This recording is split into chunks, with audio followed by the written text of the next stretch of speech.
Okay, great. Well, thank you very much. Yeah, no, it's great to be here with the Vitiligo Society. Really good to be able to reach out to our patients in the UK. My name is John Ferguson. I've been running a vitiligo clinic at Guy's and St Thomas's Hospital since I kind of found myself doing it inadvertently in 2017. I kind of joined Guy's Hospital as a photobiologist and a phototherapist, and that's my background. That's my interest. Before. And then I found that I was looking after a huge number of vitiligo patients, not just having phototherapy, but also patients who were having treatment with monobenzyl ether of hydroquinone. And I realized that actually a lot of these patients did not really have a proper home. They weren't being looked after in a specialist vitiligo service. And it struck me that actually when I looked around the UK, there weren't very many places that had this. In fact, I couldn't find anywhere at the time. And so I thought, well, maybe I should take this a little bit more seriously and get involved in vitiligo. And so I'm going to try and build a vitiligo clinic and build a vitiligo service. So I looked around Europe and I thought, well, who's doing it well? And actually in Amsterdam at the AMC, they've been, since Jan Bos in the 80s started it, they've been running a really good pigment disorders clinic and with a real interest in vitiligo. And so I went to Amsterdam and visited Albert Wolkerstorfer in 2018. And that really sparked a tremendous interest for me in vitiligo. I just thought this is just a disease that we've really been overlooking a bit in the UK and not been giving enough attention to, and we need to really change that. So subsequent to that, I kind of started making preparations for a research proposal for a registry and a bioresource. I managed to get support to introduce a clinical psychologist for vitiligo, and then we eventually got approval for the vitiligo database, and then we started collecting data in 2020. And then since then, we've kind of taken things forward. We got funding for an Excimer lamp, which we were hearing about just before in 2021, and we've kind of started presenting some of our data. Just this year in March 2022, at the AAD, we were presenting. So, things are just starting to get going in with vitiligo at Guy's, but it's been exciting. And we're currently offering for our patients, we have a really detailed assessment service. We've got our registry that we take a lot of details from patients. We do thorough investigations. We offer topical treatments and systemic steroid treatments, which not everywhere in the UK will offer. We have really good phototherapy access. Not just narrowband UVB, but PUVA, and then also Excimer we just mentioned. There's really structured and meaningful psychological support, which Mark's going to talk about in a little bit. We've got monobenzyl ether of hydroquinone depigmenting therapy, which remains a really useful treatment for patients with very advanced vitiligo, and we have quite a lot of patients who've opted to do that and who feel it's really made a big improvement in their quality of life. So that's one of the things we offer. A little bit of recent work. So this is some of the data we presented in March. Just showing, this is some data that's recently been, this is different paper. We've recently been involved in working up with Pfizer, along with Victoria, who you're going to hear from shortly as well.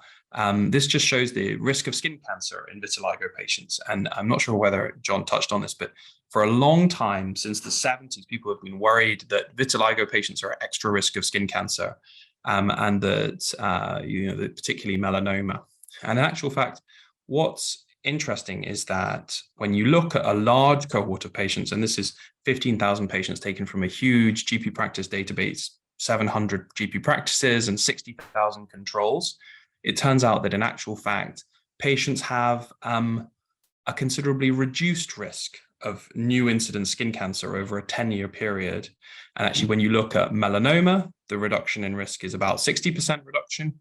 When you look at any skin cancer, it's about a 40% reduction in risk, and it's a significant reduction in risk for SCC, for BCC, and even a suggestion that sun damage is reduced in vitiligo patients. So vitiligo, interestingly, is a protective disease against skin cancer, and I think that's important information for all of our patients. It's really, and it's good to have that question kind of answered. This is our data from March that we were just discussing for information from our registry. this is the database that we use to collect information from our patients. So you can see it's really thorough. We take really detailed clinical history from patients, and we repeat that every time if you come to our clinic.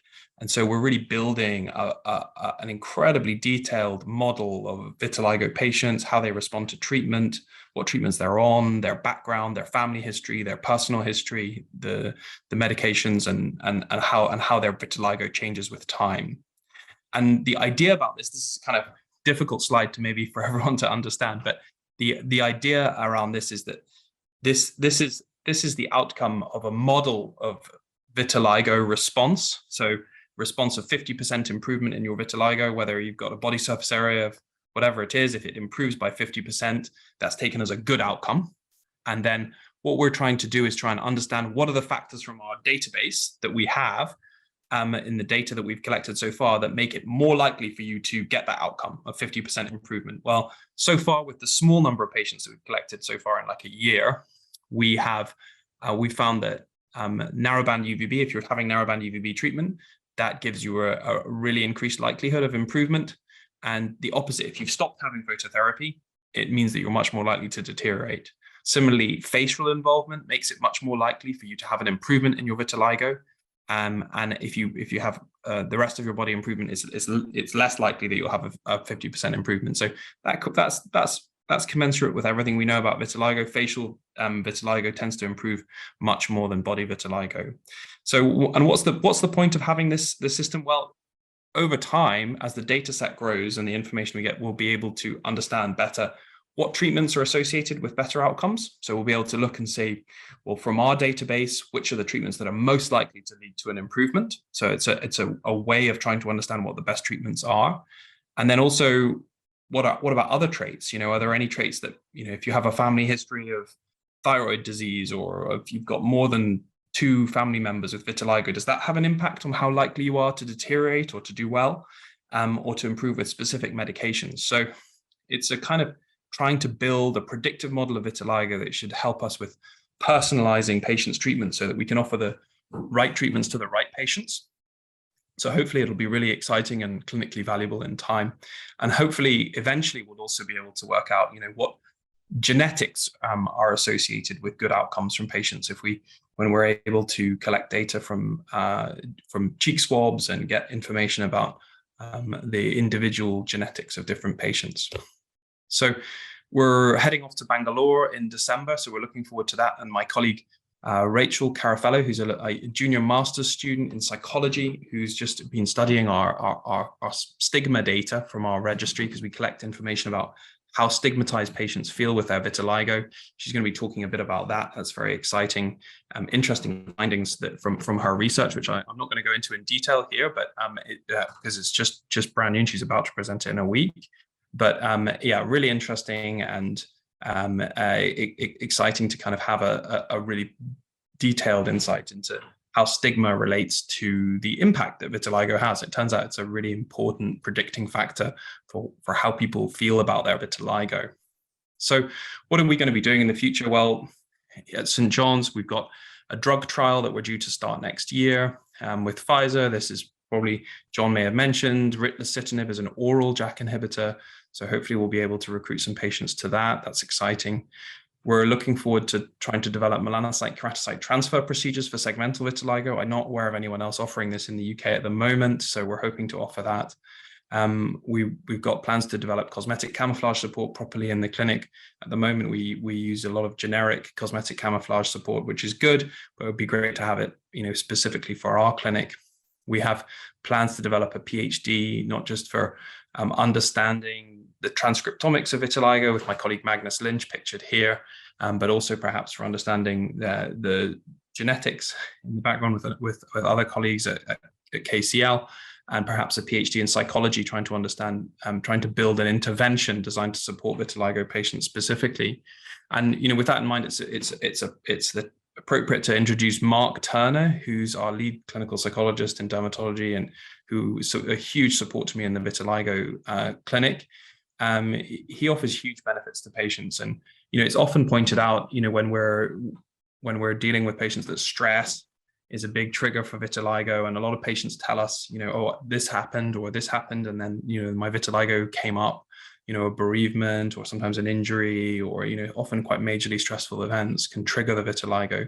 But what's really interesting, I think that Mark kind of has started to give me an insight into is that if you do a really good job of managing stress, actually the vitiligo can improve too. And actually it can work the other way. And actually I've seen patients who were really, really distressed, and actually by taking a lot of care and attention with them, I think Mark's been amazing at being able to help turn things around for them. And then I think their vitiligo improves too.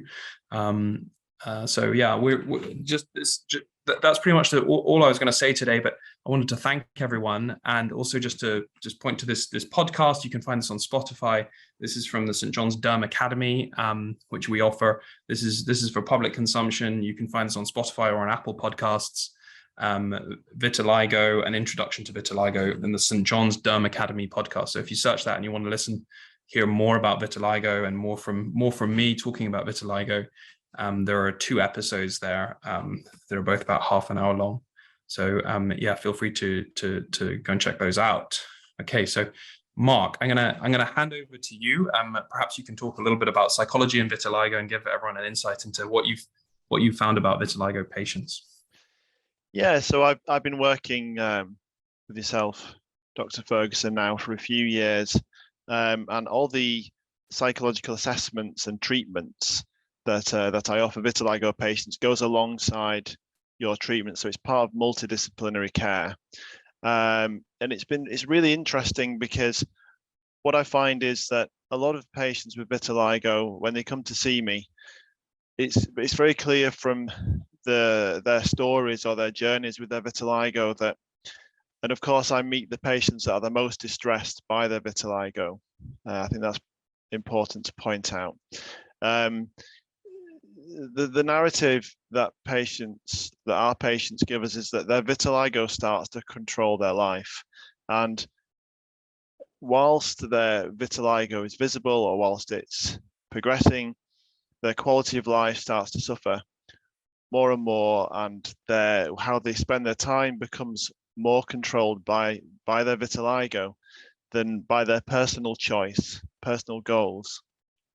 So I suppose I see my role as sort of helping to empower patients to gain more control over their life by supporting them to set person-centered goals, to help them clarify what really matters to them, and allow those kind of psychological factors, if you like, to become the more prevailing motivational factors for how they spend their time, rather than their vitiligo being the thing that tells them what to do, if that makes sense.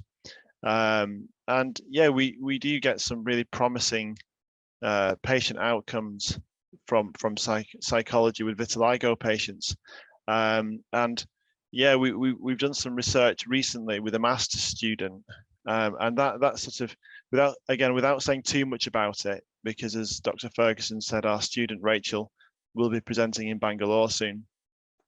That research shows that psychological factors are very important in explaining why people with vitiligo do suffer in terms of their quality of life. And therefore, what we hope to achieve is continued multidisciplinary care to improve outcomes by targeting, for example, psychological factors in different ways, both with medical treatment, but also with psychological treatment, so that people's quality of life and their disease burden is reduced.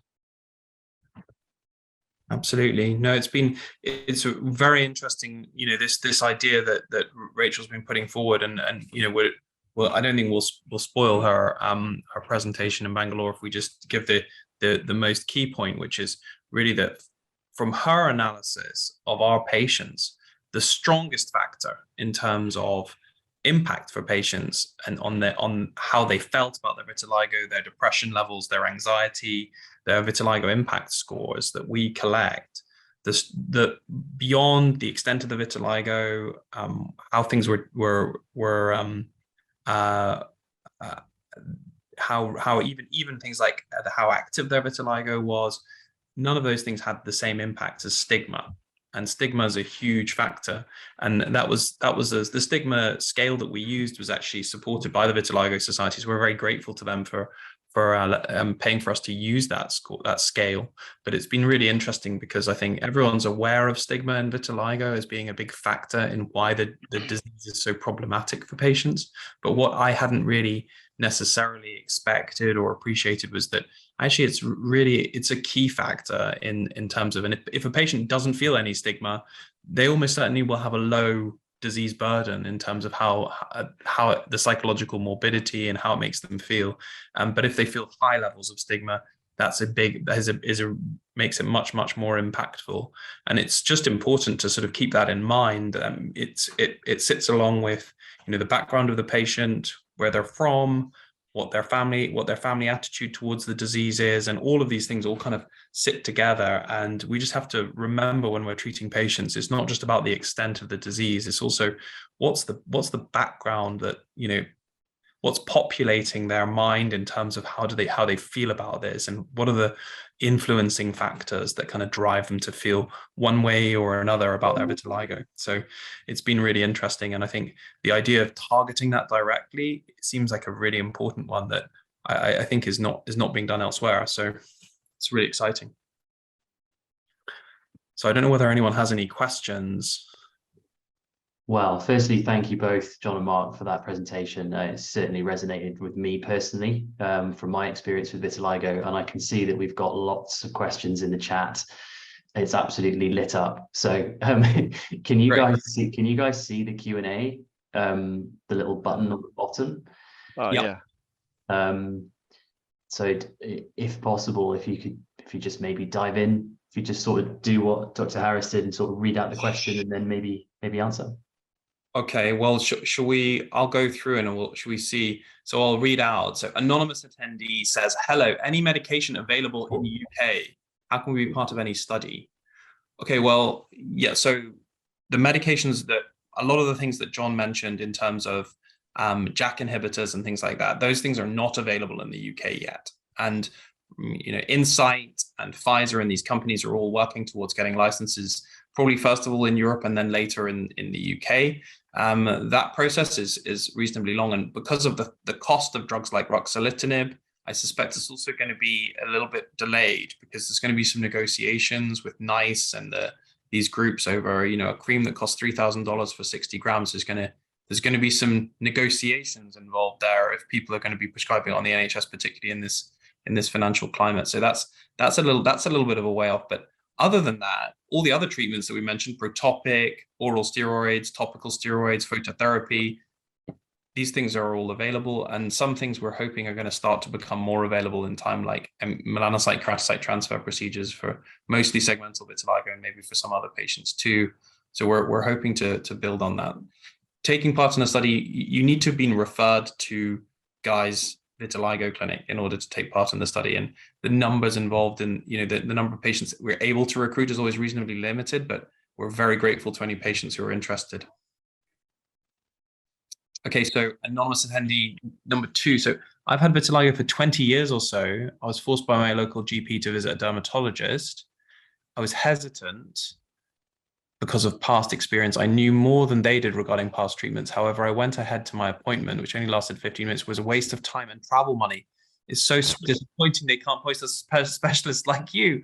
Oh, that's very kind. I think there's an underlying point here, which I think I should attend to actually, which is that, I think in general in dermatology, there are not lots of people around like John and like Victoria who are really interested in vitiligo and really motivated to treat it. And there's a sort of, I think there's a kind of slightly out of date attitude towards vitiligo that really does need to be improved. And as vitiligo patients, I think pushing for treatment and saying, look, actually, I think there is a lot of change in treatments in vitiligo. Perhaps you can look into it to your dermatologist. If they give you a pessimistic kind of view of vitiligo, I think it's an important way in which patients can contribute. Patient power is very important, and vitiligo societies obviously at the forefront of trying to push that forward for vitiligo. But do that when you see someone and they're not giving you the treatment that they want. ask to be referred to guys, and then you can come and see me. And even if it's just once, and I write back to the doctor and say, look, perhaps you should offer these treatments, maybe that will push people to offering more treatment. So, do engage with people and try and change ideas about vitiligo and perceptions of it as a disease, because I think there is still a little bit of a way to go. I think it is changing. It's definitely changing in the UK, but there's always more to be done. And, I think it is a problem, that thing that you describe. Okay, so so have you seen any evidence for increased skin cancer in relation to phototherapy? Okay, well, that's a great question. I would say not in terms of vitiligo patients is the answer. We published, or my predecessor published, a case series of patients who'd had more than 500, some of them more than 1,000 phototherapy treatments, who had vitiligo. And most of those patients didn't even have any evidence of sun damage, let alone skin cancers. And those are really, really high numbers of treatments. And in general, what we know about narrowband UVB phototherapy is that for all diseases, it has generally a very low increased risk of skin cancer. And it doesn't increase the risk of melanoma. It doesn't increase risk of squamous cell carcinoma that we can detect. It does slightly increase the risk of basal cell carcinoma, which is, ultimately the least serious form of skin cancer. But it's still a thing. But it's always in the context of what your background risk of skin cancer is. And so if you've got darker skin and you're worried about your phototherapy, you probably don't need to be, because actually the increased risk that you get from having phototherapy probably doesn't even move the dial much at all, because your starting point is such a low risk. If you've got red hair and 3 family members with melanoma, maybe having 700 treatments of narrowband UVB isn't such a good thing. But perhaps you'd be cautious. But for most patients, I don't worry about the skin cancer risk for vitiligo or phototherapy. Okay, so we'll go next. So, okay, let's go down. We'll just go down. There's a lot of questions here. Do we look at lifestyle factors and how they interact with vitiligo? Well, that's a great question. Diet's always a really difficult thing, I find, to get good quality research on. There are no drug companies who are paying for diet research. It's just not in their interests to do that. But that doesn't mean that the things we put in our mouths aren't important, and so I think it is very interesting. There are supplements and things that have been looked at. And so quite a lot of my patients take ginkgo biloba, polypodium leucomatos. These are supplements that you can get online. Polypodium is a tropical fern. Ginkgo is a tree that you see growing around the streets of London and the UK. And but these are antioxidant treatments, and they seem to act to sort of stop vitiligo from being potentiated. And there's some evidence, small randomized controlled trial evidence, that supports the idea that polypodium seems to work as an adjuvant to phototherapy, and that ginkgo might slow down progression. So these are supplements that people can add to their diet that may be beneficial. And there's a whole chapter on diet and vitiligo in Dr. Harris's vitiligo review from 2017, which is fantastic document. But in that chapter, it's difficult because actually, most of the evidence remains very, small numbers of patients. So it's always hard to comment. Okay, so any correlation coming from people with vitiligo and long COVID?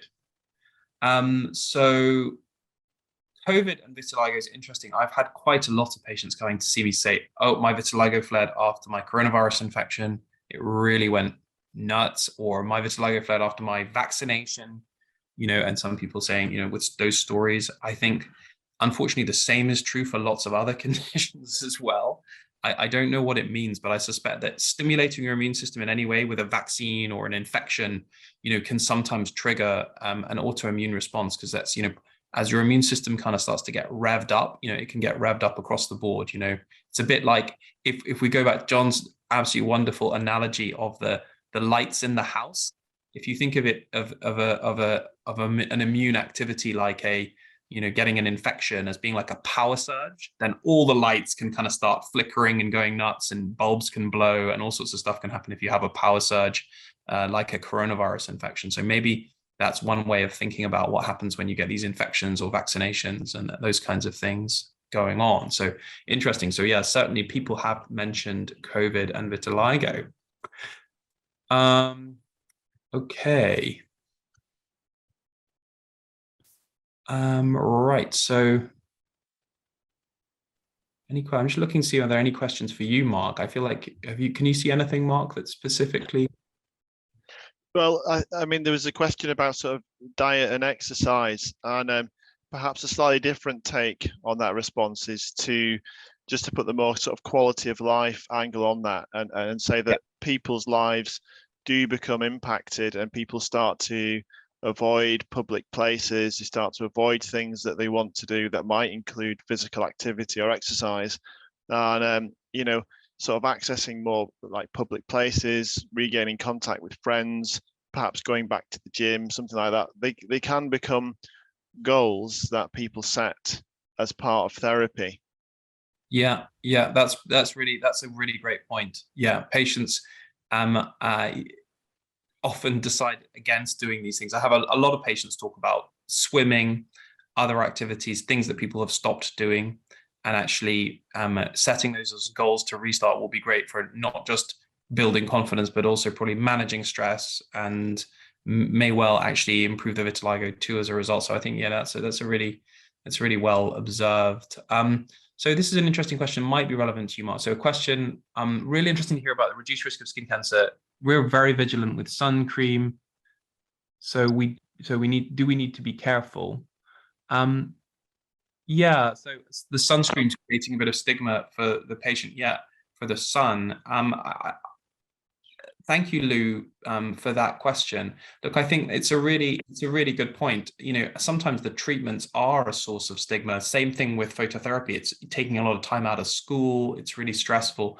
I would say that particularly in winter, I would worry a lot less about sunscreen. You know, so you don't need to worry about it in winter, and in the spring and autumn. If you're in the UK, certainly today, you don't need to worry. But in terms of skin cancer risk, I think, you know, obviously we're not so worried about skin cancer risk in vitiligo patients. Doesn't mean there's no risk. So obviously I don't suggest that you go out and get, you know, extremely allow kids to get burnt. That's never a good idea. And we know that in children, skin cancer is correlated strongly with severe burns. So avoiding sunburn is important. So when you're on holiday, when it's very sunny time in the peak of summer in the UK, sunscreen is really important. But I would not say that daily sunscreen throughout the year is necessary for vitiligo patients as a general rule. And I think, you know, we may have overplayed that in the past out of what's now we're aware was a misplaced concern about skin cancer. So I think I encourage patients to relax a little bit more about sun protection, not completely, because it's still a factor. You know, no one wants to get sunburned. So you shouldn't get sunburned, but being, I think, careful in a more normal way is appropriate for vitiligo patients. So yeah, it's a great question. And the stigma of treatment, Mark, you may have something to say about that. Well, I think for sort of vitiligo, for dermatology patients across the board, keeping up with topical treatments, and I'm going to sort of consider sun cream as a topical treatment here. It can start to feel like a bit of a hassle. Mm-hmm. You know, aside from sort of stigma, it can start to feel like a bit of a hassle. People can get a bit bored. So one of the things that we do sometimes in psychological treatment is we look at sort of reasons to keep going with it, if that makes sense. So we're trying to promote keeping up with treatments alongside acceptance of the way having that condition makes you feel. Yeah, that makes sense. So that's one of the reasons why I'm interested in working with people that have got physical health problems as well, because as well as sort of accepting the health problem, it's also about keeping up with treatments and accepting that that's something to keep up with. Yeah, that's a great point. Yeah, I think it's true. Trying to normalizing it and building it into your routine is a really important part of continuing to persevere with, you know, that process, which can be long, of getting things better. Okay, I feel like we've got to sort of roughly time. I don't know whether I should hand over controls to who's next? Actually, I'm not sure. Well, just firstly, John and Mark, thank you so much for your presentations and going into answer so many questions. It was hugely appreciated. We are actually heading into a break now, and we will be returning at 2:30 with Dr. Faraz Ali and his presentation. If John and Mark, if you do have a couple of more minutes and you're able to sort of easily just type in a couple of answers, if that's possible, then amazing. But appreciate that you've already given up much of your Saturday already to us to deliver your presentation and answer the questions so far. It's a real pleasure to be here, and we're very grateful to you for inviting us. I know Mark, yeah, I'm sure you echo that. It's great. It's great. I'll type out some answers to some of these questions because there are some great questions, and thanks very much to everyone who's tuned in. It's a real honor, and I know Faraz is going to give a great talk now as well. So enjoy your break, and then you'll lots more interesting vitiligo related information to get going forward. So thank you very, very much. People can get a bit bored. So one of the things that we do sometimes in psychological treatment is we look at sort of reasons to keep going with it, if that makes sense. So we're trying to promote keeping up with treatment alongside acceptance of the way having that condition makes you feel. Yeah, that makes sense. So that's one of the reasons why I'm interested in working with people that have got physical health problems as well, because as well as sort of accepting the health problem, it's also about keeping up with treatments and accepting that that's something to keep up with. Yeah, that's a great point. Yeah, I think it's true. Trying to normalizing it and building it into your routine is a really important part of continuing to persevere with that process, which can be long of getting things better. Okay, I feel like we've got to sort of roughly time. I don't know whether I should hand over controls to who's next. Actually, I'm not sure. Well, just firstly, John and Mark, thank you so much for your presentations and going into answer so many questions. It was hugely appreciated. We are actually heading into a break now, and we will be returning at 2:30 with Dr. Faraz Ali and his presentation.